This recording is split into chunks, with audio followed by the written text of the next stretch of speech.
Siamo qui con Mister Gucci, un risultato un po' pesante. Come valuta la prestazione dei suoi atleti questa sera? Cosa non è andato, cosa è andato?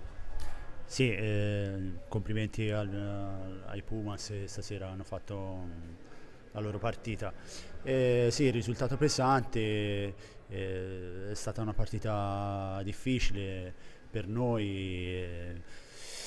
Andava interpretata meglio, sono una squadra di ragazzi giovani che danno tutto in campo, danno tutto durante la settimana e stanno facendo un percorso di miglioramento. E ogni tanto con i giovani ci sono dei passi falsi, stasera lo abbiamo avuto, però per noi diciamo, il bilancio della Coppa Italia è positivo.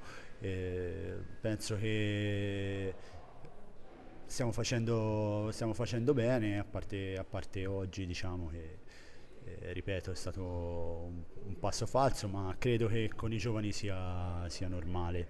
Eh, Guardiamo le prossime partite e siamo fiduciosi. Quindi cosa si aspetta, quali miglioramenti si aspetta dalla sua formazione in ottica di campionato? Ecco, un'osservazione tecnica, Ecco, sicuramente i ragazzi devono migliorare nell'approccio alle partite, anche quando siamo in difficoltà come oggi, avevamo dei problemi, lo sapevamo, ne avevamo discusso, però quando abbiamo dei problemi dobbiamo trovare delle soluzioni e le soluzioni le dobbiamo esprimere in campo, dobbiamo fare comunque le nostre prestazioni senza pensare ai problemi che ci sono fuori, che ci possono capitare, diciamo. Spero in un miglioramento da questo punto di vista, spero in un miglioramento da un punto di vista della prestazione, quello penso che con il tempo e con il lavoro risolviamo tutto.